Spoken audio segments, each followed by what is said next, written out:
Alright, what's up everybody? So by the time you see this video, we'll have already released the Hellcat, so you guys will have already seen it. But this is going to be a video installing the Mopar lowering springs for my Hellcat. So I didn't want to do bags because I don't really want the car that low, and I don't want to add weight because the car's already fucking heavy as it is.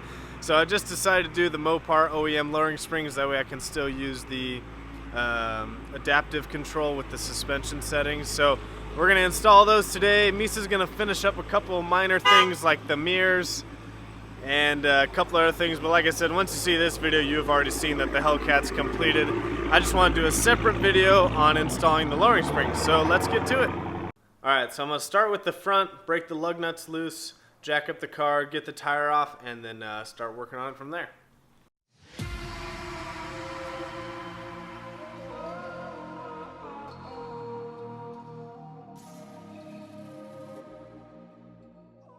Alright, so we got the tire off, so next thing we're going to do is we're going to take off the upper ball joints. We're going to loosen the nut here. That'll allow this whole assembly to drop and then give us enough room to get in, to get the strut out of there. Then we got one bolt on the bottom. You can see it's a welded nut on this side. Just take out the bolt right here. So we're going to take that one out. Top bolts to hold the strut that are under the hood.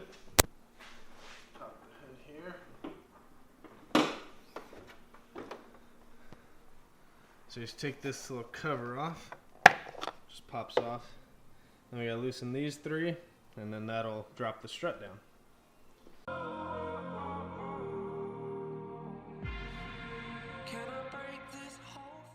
Alright, so I got the sway bar end link, I got that nut off. I've got the lower strut bolt, I've got that one loose. Now I'm gonna loosen the three that are up top. Take those off, and then I'll get the bottom strut bolt out, and then that should be able to, and then we should be able to pull the strut out. So.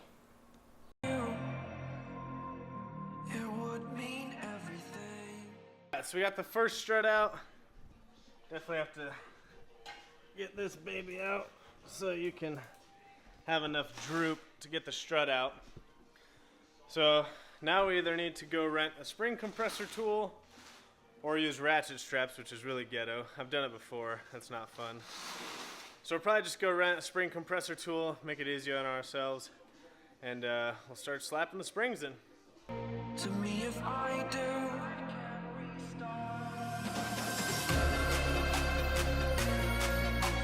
Tired of hearing excuses you're making. Future is set, it is mine for the taking.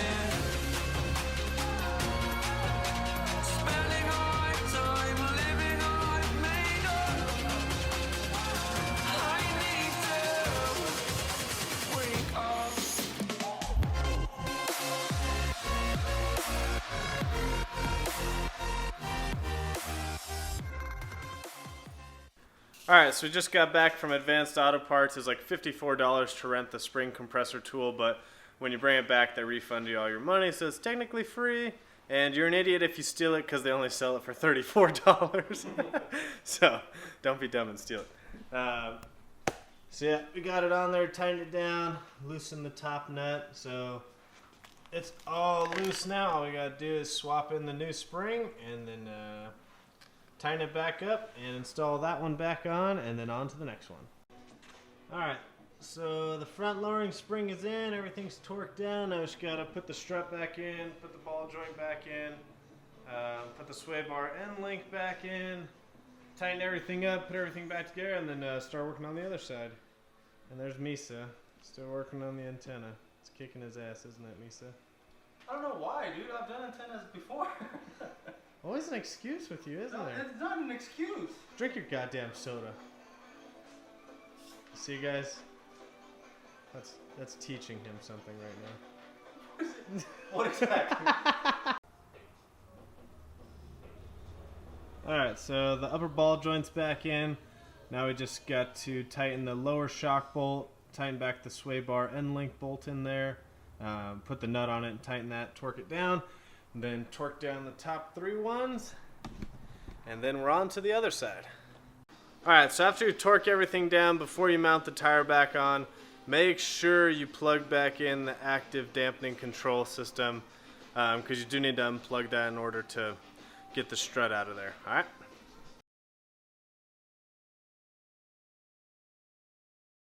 Alright guys, so this is day 2 of doing the suspension. So now we're finally going to do the lowering springs on the rear. When we were doing the front, something happened with the ball joints. Explain it later. But anyways, I decided to upgrade to the ABOC tubular control arms with the adjustable ball joints so you can adjust the camber.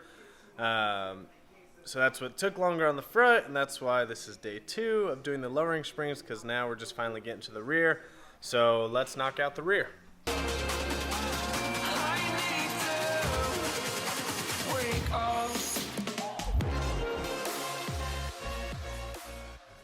Alright, so we got the rear tires off, got the top 2 bolts for the shock off, got the rear sway bar end link off, and then now we just gotta take out the control arm bolt. That way it should allow enough droop to get the spring out and get the new one in. So see if we can get it in there. Alright, so since I already returned the spring compressor tool, I actually had to drop all 4 arms, which actually wasn't bad. They're all just 18mm bolts. Got them out pretty easily. So got the old spring out, and then got the new spring in. Just got to pop that in. Should be pretty easy since all 4 arms are out. Like I said, if you have a spring compressor, then you typically have to take the lower control arm out. But I had already returned it yesterday, so I had to take all 4 arms out, which actually isn't that bad. So now we just got to put it all back together. Alright guys, so I got this lowering spring in, as you can see, and I just showed you. Everything's torqued down right now. I also installed the OEM mud flaps, so I stopped getting stuff all over the car when we're racing at the track doing burnouts, because it throws rubber all over the car. So these 2 mount in the stock location. This one, there's no hole, so you just have to take a 1/4" drill bit, I believe it was, and then just drill that hole and screw it in, and then there's metal clips on the back. So pretty easy. Just got the other side.